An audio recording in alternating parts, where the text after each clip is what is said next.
What's going on, guys?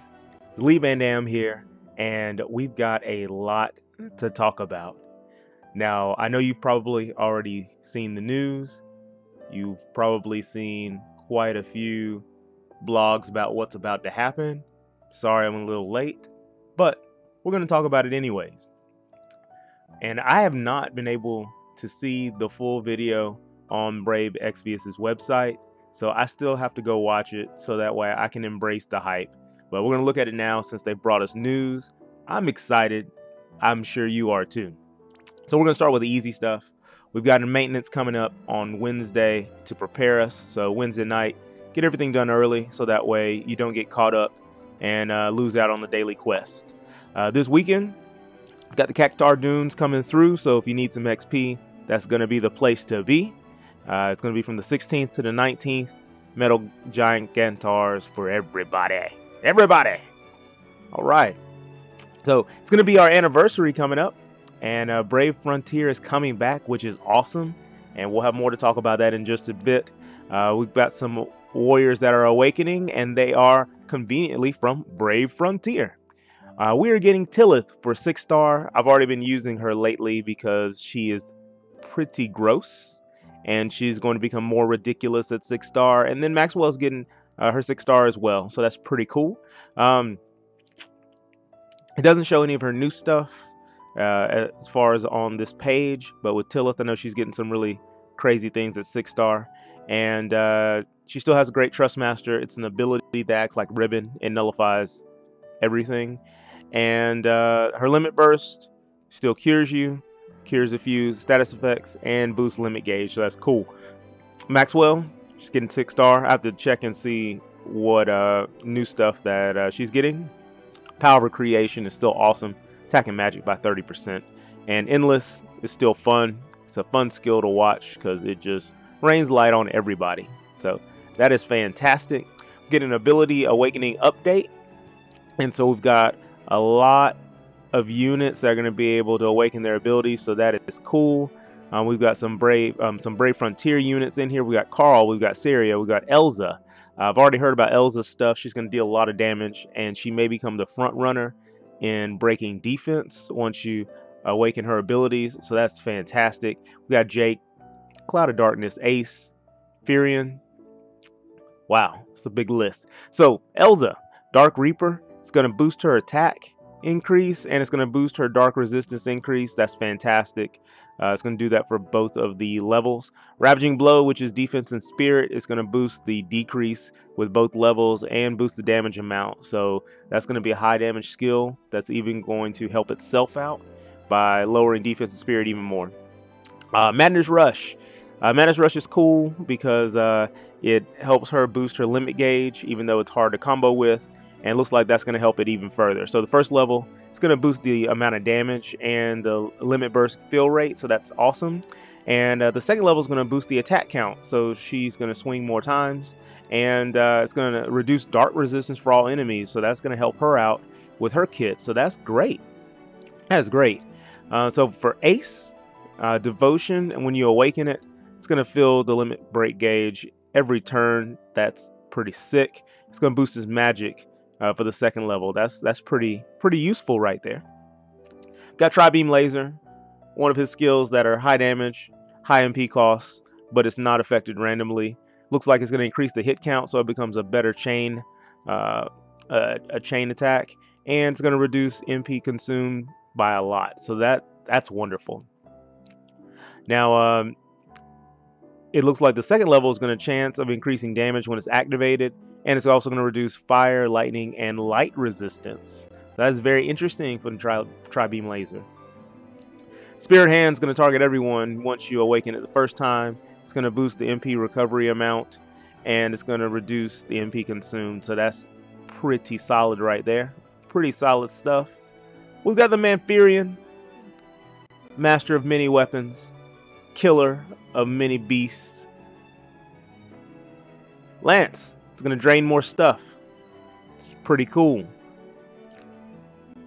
Legend Killer. It's going to boost the damage against humans and reapers. Wow. And it's going to boost the damage amount when you level it a second time. So he is probably going to be extremely nasty versus anything that he's got a killer about.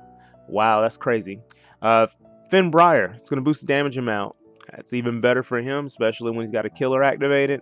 And it's going to boost the unmitigated damage by a lot. So that is going to that's gonna get you some large numbers right there. That's solid.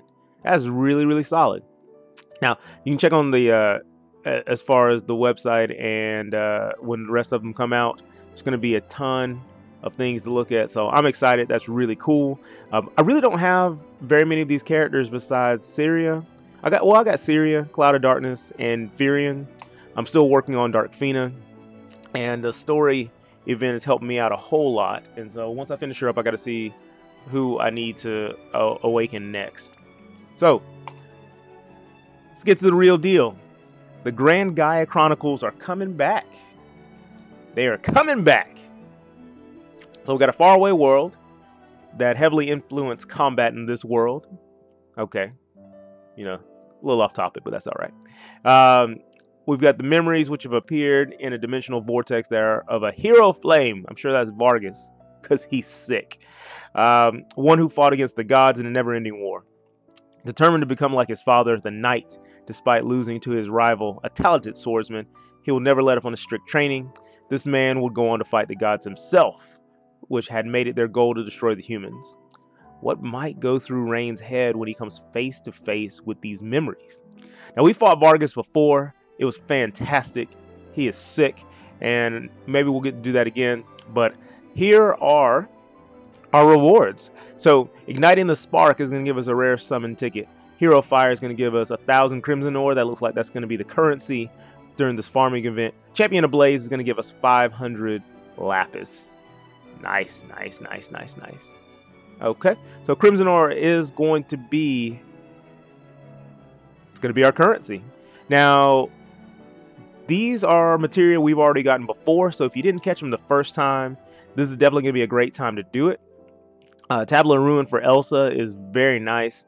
Demonic Life, I got a couple of these. They're pretty cool. It boosts all your stats by 40% when you drop down a certain level. And Destroyer's Authority was a very nice material when it came out. Boosted a lot of parameters. We'll also be able to get Trust Moogles, and we'll be able to get rare summon tickets and lots of other stuff. Hopefully, they've improved it so we get awakening materials. So let's hope for the best. And now we get event exclusive equipment, which shows us that we are getting Vargas. He's getting Breaker, which is going to let him full break. He's going to be a 6-star with full break. That's going to be nasty. 100% nasty. Global exclusive. The Demon Horn is 10% attack boost for an accessory. Enables Beast Killer. That's ridiculous. Sun Barret. Attack plus 10% and enable Demon Killer.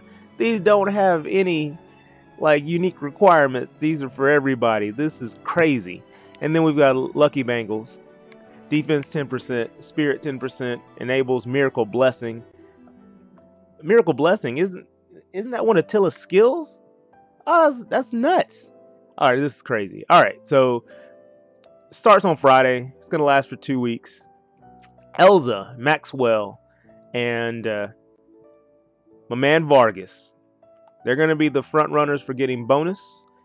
Tilith, Syria, and Karl will not be far behind because they are 75%, so that's pretty cool. So you should get a lot of orbs during this fighting these Brave Frontier characters.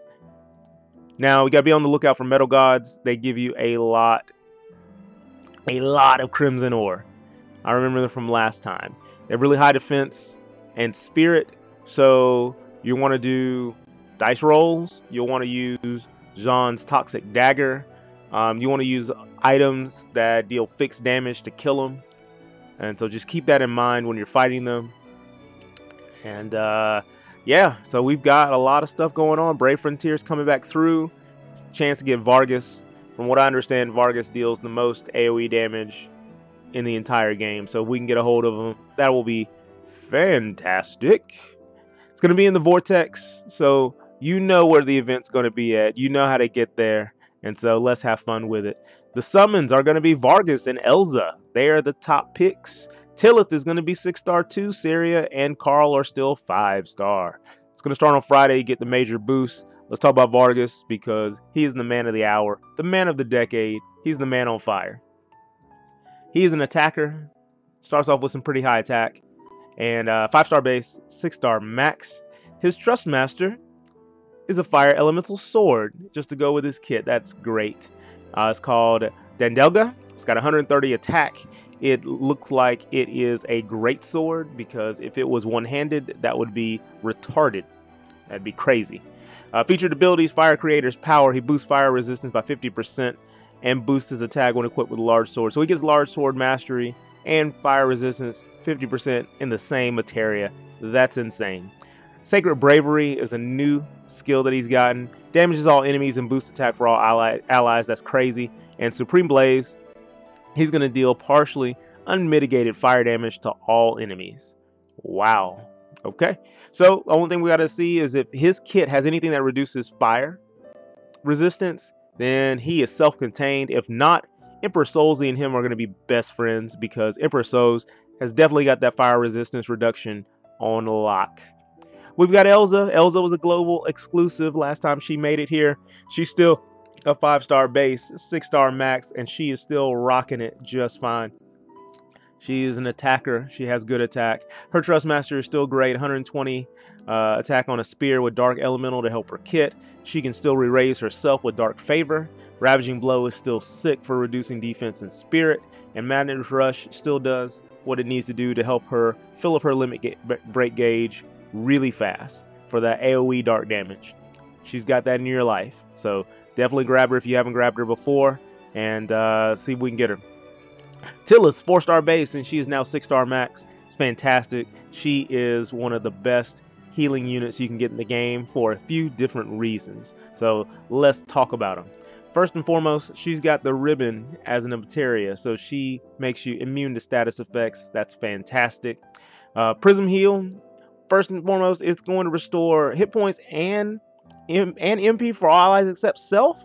That's going to be new. That's probably what's going to make her crazy, because she was good before and now she can restore MP. Man oh man. Then you got Radiant Light. It's going to fully restore HP for all allies. What in the world? That's insane. And Goddess Revelation, she's going to revive and fully restore all allies. Are you kidding me? Well, I mean, she is a goddess, so that makes sense. She's yeah, she's supposed to have some ridiculous stuff because she is of deity status. We got Syria. Syria is a summoner. She is an attacker, and she deals fire damage as well. It's pretty cool. Seal of Protection actually is a pretty nice materia. Hit points by 10%, defense and spirit by 20%. That's a very nice tanking materia. Featured ability, she's got Demon Killer, Heart Ablaze, and Champion Surge. I'm not going into much detail because she's a 5-star max, so you're not going to really use her super late game. But in this setting, she's going to be awesome for 2 weeks. Heart Blaze, fire damage to all enemies, so she's also going to be friends with Emperor Sohze. I need to level him, so that's what I'm going to do next couple of days. I'm going to level him and get him ready for at least 6-star, so that way he can help out these units with fire damage. Next, we got Karl. Karl is a summoner as well. He specializes in water damage if you play Brave Frontier. If not, well, I'm just telling you. So there we go. He also has attack as his main stat. As you can see, that seems to be a running trend in Brave Frontier. Seal of Destruction. He actually helps out attackers and spellcasters because he boosts hit points by 10%, attack and magic by 20%. These are fantastic materia. They have stood the test of time, and they are still good right now. Thunder Cleave, lightning damage to all enemies. Gleaming Cleave, attack random enemies. 3 of them. It's like Barrage with 1 less hit. And then Call to Arms. Well, we got Call to Arms on some other units now, so we know that is great. And he's a 4-star base, 5-star max. So if you get any of the Brave Frontier units, they're going to be at least 4-star base. So that's cool. It's very different because if they're 4-star base, you wish they were 6-star max. But hey, what can you do? So I'm ready. I'm ready for the event. They said they've got a bunch of stuff planned for the anniversary along with this. So I am really, really excited. What about you? What are you looking forward to? I'm hoping to snag Vargas. I've been saving I've been saving my lapis. You know, I've been only daily pulling, and I've been pretty lucky. So I'm hoping to get him and be able to play around with him and Emperor Sohze together, and so that way I'll have a specific fire team for whenever I need to do stuff like that. Let me know what you think about this in the comment section below. I'm real excited. I'm looking forward to it, and can't wait to see what else they've got in store for us. If you appreciate this, if you like what you see and heard, throw me a like. If you haven't subscribed already, be sure to subscribe, because Brave Exvius and Tekken 7 are where it's at on my channel. We cover a lot of different things, from just gameplay to strategy, and we have a good time. And so, again, I appreciate you coming by. And until next time, this is Lee Van Dam, and you take care, and God bless.